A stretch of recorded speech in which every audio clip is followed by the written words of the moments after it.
Hastings County Farm Show. Great to see a big group of people here for this.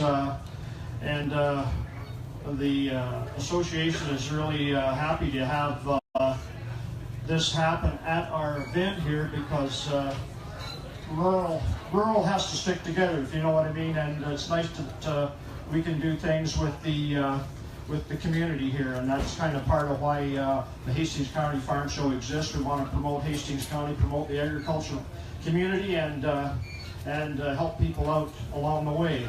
So this is a great thing they're going to tell you about here, and we have the man that's going to do a lot of the talking. He's kind of helped spearhead this. So without any further ado, I guess I can just hand this over to Mark Slack. Amen.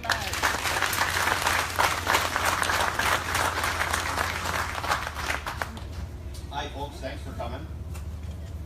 Yeah, I am Mark Slack. That's good and bad in some ways, I guess, but for those who know me. And for those who do know me, this may look scary that I've actually got a written speech, but if it wasn't written here, you guys would be here all afternoon. So, and I'm not even a politician.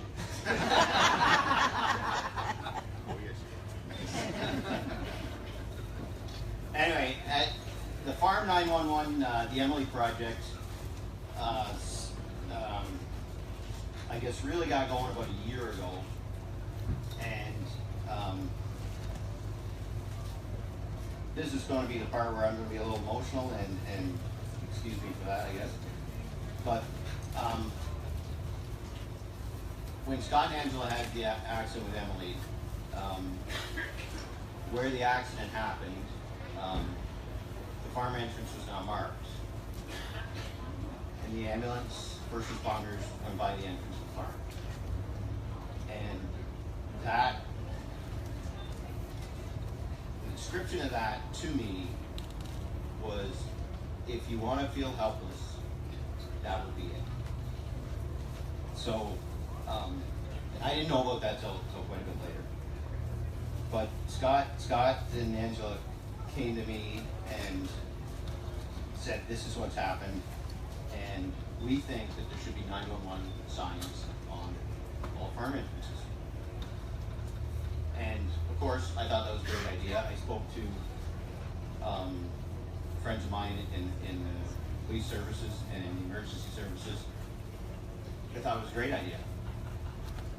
So we then we talked to Hastings County, and as it turns out, you can have one. So what this became, right after that, we thought, well, the groundwork's done. We are just presenting this as information.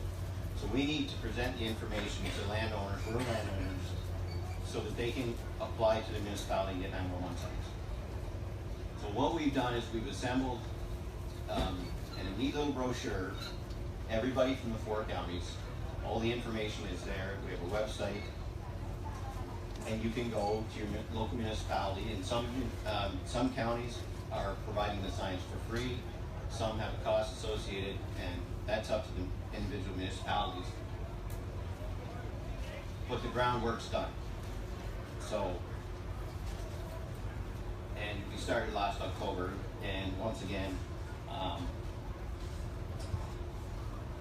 I'm going to encourage everybody, farm owners and rural landowners, to really consider looking at putting a 911 entrance sign up, whether it's at the woodlot that you cut in the winter, whether it's at your hunting camp, whether it's at a rural property that is a summer residence, whatever it is, you should consider, because the 911 sign is a ground marker for the first responders. And Mark will explain a little more at how that ties in. So I'm not going to take a whole lot of your time. We actually have, that's why I have a written speech, because I have the time limit.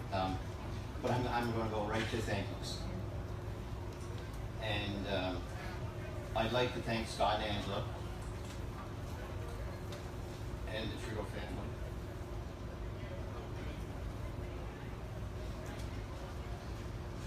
For your bravery, selflessness, and allowing us to move forward with this project. people that didn't know Emily are now touched by her. And thank you for letting us share her story. To the Farm 911 Organizing Committee. This committee was formed quickly out of the 4 counties. Now our member service rep is Ray Sue Wolf. And when she heard about this project, I was supposed to thank Farm 911 first, but I'm going to thank her. Because she made a commitment to the Trudeau family and carried through on it efficiently, effectively. She organized the committee and got us moving in the right direction and made sure that we were keeping focus on this launch. So and we're all different people, and I had never met some of these people before, so she did a really good job at doing that. So we went from the concept to launch in less than a year, and everybody in that committee brought honesty, integrity, and made it come together seamlessly. To our municipal councillors, someone is here. We'd like to express our gratitude to county councillors, municipal councillors who took the time to meet with us. The project was supported without hesitation, and you added your knowledge and experience. Again, now we are asking for your help, and we're putting our trust in you to see this project move through. To the police chiefs, fire chiefs, and the first responders, whom this committee discussed this project with, and with their recognition of the necessity of it and their initiative for the reinforcement of this project to municipal councils, we say thank you. At the county level, we also encountered great support direct from staff members who are involved in emergency response, civic addressing. Thank you for your time and support. To our members of Parliament and members of provincial Parliament, for embracing this idea and helping it move forward. To the Safe Communities of Northumberland and Hastings Services Advisory Committee for meeting with us and offering your ideas and support. To Michaela Stacy for her idea right there.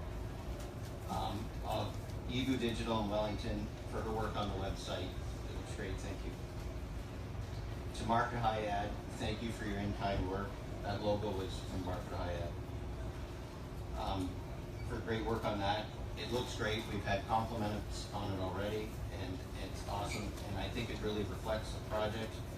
And they've done great work with us in the promotional material, and it was a pleasure working with them. To our 4 county federations of agriculture, Hastings, Northumberland, Lennox-Addington, and Prince Edward, for their financial support. Without the seed money, we wouldn't have been able to launch.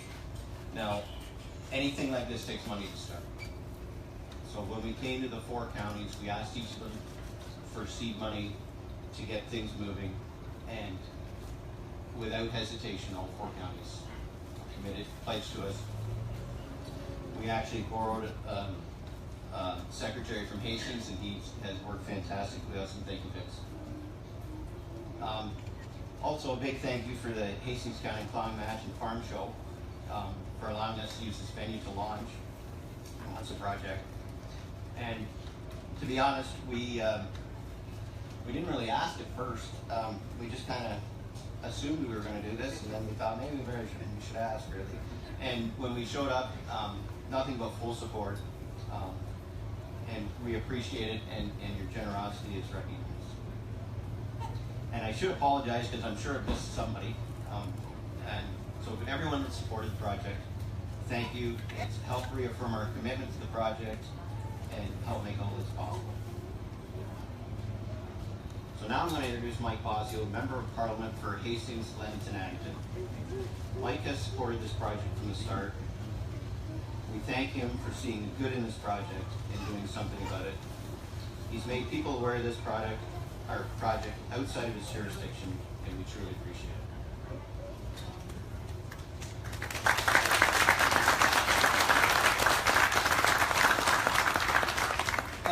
So nice to see such a great turnout here this morning, and the incredible support for this initiative. You know, in the I just can't say enough about Scott and the strength of his character, and you know, I can't even imagine in the depths of his sorrow, you know, thinking about, okay, you know, we've gone through this now. How do we bring about some kind of positive from this terrible situation? And you know, shortly after I got elected, he came to me with this idea, and we talked about it and fleshed a number of things out. And I said, well, you know what? I said, it's all new to me. I don't know what I can do, but you don't know if you don't try. And so just started talking to different ministers, First Minister of Public Safety and the Minister of Industry, Science and Economic Development, and sent letters in making some recommendations on establishing a national standard for this that other jurisdictions can use. And out of that, you know, submissions have gone into the Canadian Commission on Building and Fire Codes to adapt this into some kind of policy, a national policy that can then be utilized by other jurisdictions to create a policy that will exist across all government jurisdictions across the country. So I don't know whether the Commission is going to adopt it. I hope. I'm continuing to lobby on behalf of that, but none of it would have been possible if it wasn't for the strength of Scott and family to really push this forward and to do the heavy lifting. I do a small piece, but I do what I can, like any of us. And I can't say enough about the police and fire services. The fire chiefs, when I met with the fire chiefs in Canada in last spring at Parliament Hill, they were talking about this initiative. So it just goes to the organization, the Farm 911 project organization, your work in promoting it to different jurisdictions, to different organizations that bring these positive results, that bring a number of different entities, and the more entities that come together to push this forward is what's going to make this a reality.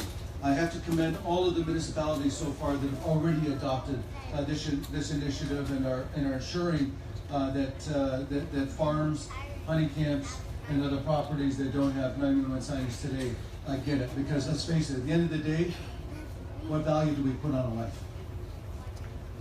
Right? It's really what it comes down to. So thank you all so much for your hard work, for your determination to bring about this day. Thank you.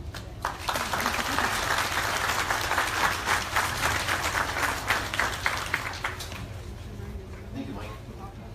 And next, I'd like Neil Ellis to come forward. We greatly appreciate his support on this project and thank him for being here today at the launch.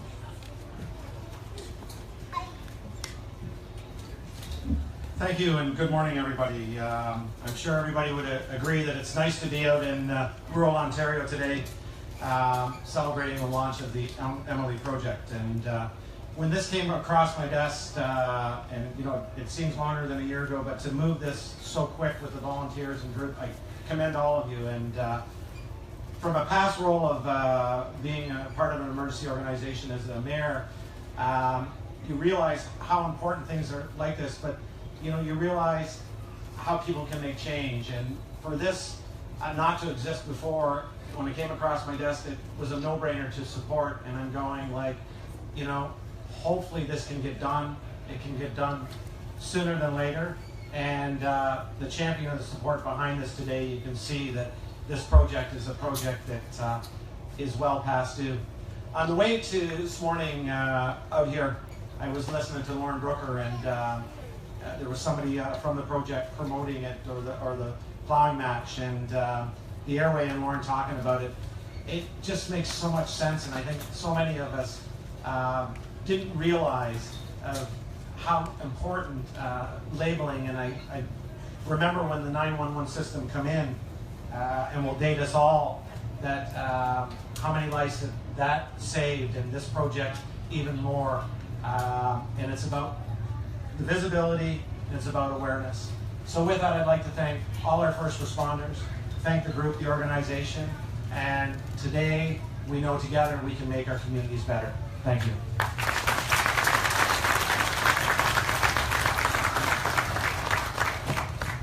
Thank you, Neil. Mark McDonald is Fire Chief of Belleville, and Mark and I go way back. Don't tell the story. I can't tell any stories. Other than, you know, it was predetermined that he was going to be a firefighter, because in the yearbook it says, under his name, where there's smoke, there's fire. I don't know what they were talking about. I have no idea. But he's trying to put that fire out. He's been trying to put it out for a long time.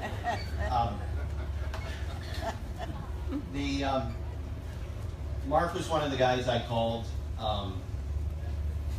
He might say bothered, but and we talked about this project. We talked about the importance of it and his support for it and his help in directing it, and he can talk about some of the initiatives he did, but it was 100% support, and as a first responder and as a friend, and I truly appreciate Mark helping us with this. His knowledge and expertise was fantastic. Anyway, here's Mark.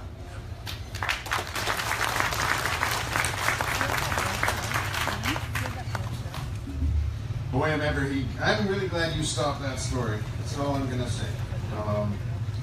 Yeah, and I, you know, when Mark reached out to me and started talking about this project, I thought, what a fantastic initiative. And as it has been said, to pull this off in such little time is astounding. It's incredible.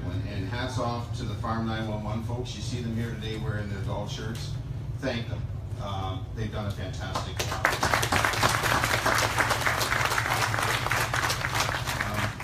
You know, from a first responder point of view, and speaking on behalf, and you see there's lots of fire chiefs and police officers in the room today, and there's paramedic staff here today as well.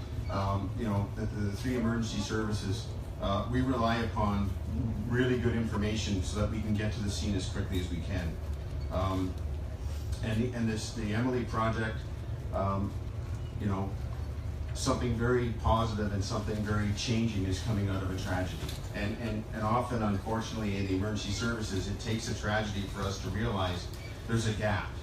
There's a gap we need to fill. You know, the 911 system was actually only introduced in Ontario, province-wide, in the 90s. The GTA had a little bit of it in the 80s. And then some parts of North Frontenac County didn't have it till 2007. So the 911 system prior to that was basically your old lot and concession.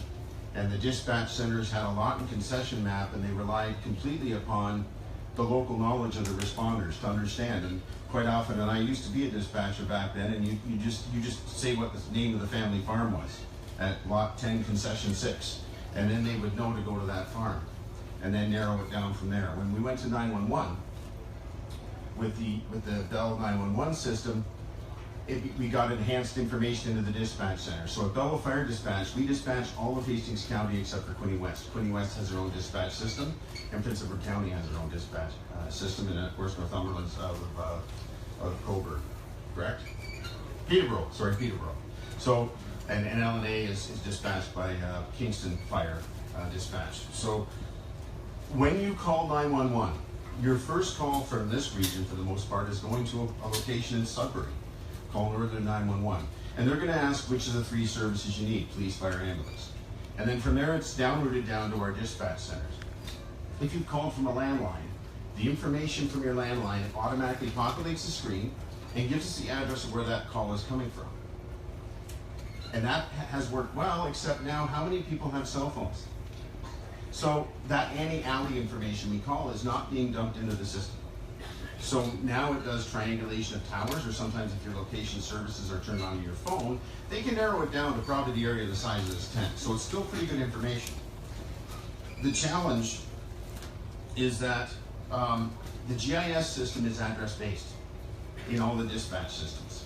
So we really need an address, and that's usually the first question a dispatcher will ask you, is what's your address, what's your emergency, and what's your name, what's your number? Those are the four critical questions we need to have answered.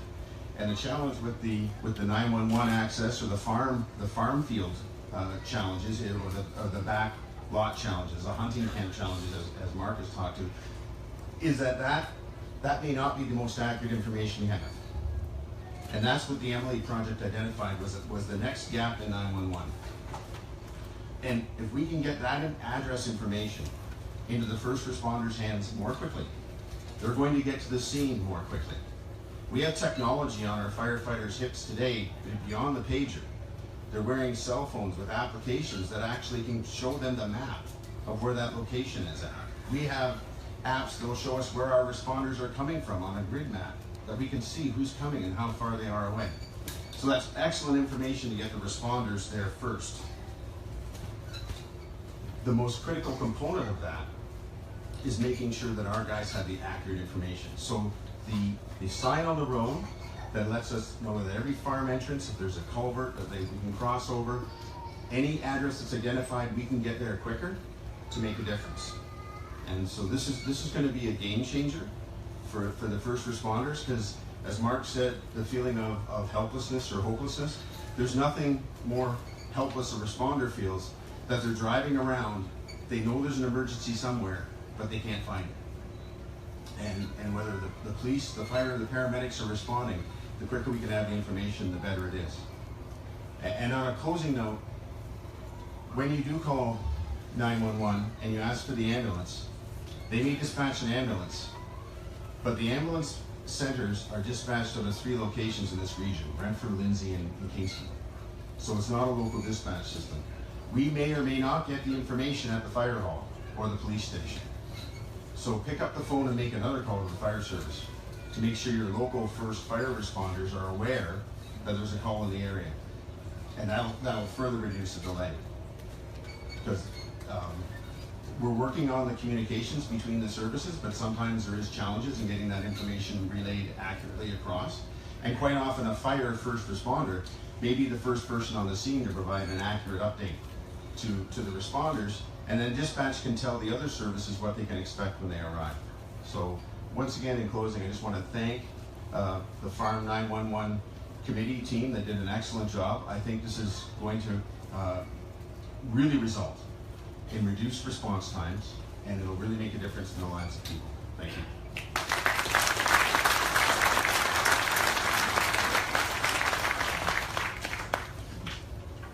Thank you, speakers. Thank you, everybody, for coming. We really appreciate you showing up and hearing this out, and hopefully you will take it further. This project was difficult and fulfilling, I think, for everybody on the Farm 911 stuff. And I guess the takeaway is it's okay to get involved emotionally, and I think we all did that at different times, thankfully. But it's why this project moved ahead as quickly as it did. It was because everybody was interested in seeing it completed, seeing it moving forward, and pushing it out to where it needs to be to move on. And the support of everybody here shows that. First responders being here shows that it's needed, and as Mark said, it fills a gap. And I've never heard it put that way, but that's good if we're doing that.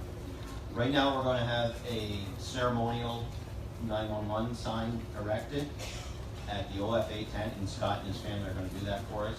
So we're going to have a photo op, I guess, and that will be the official launch of the project. Thank you all for coming.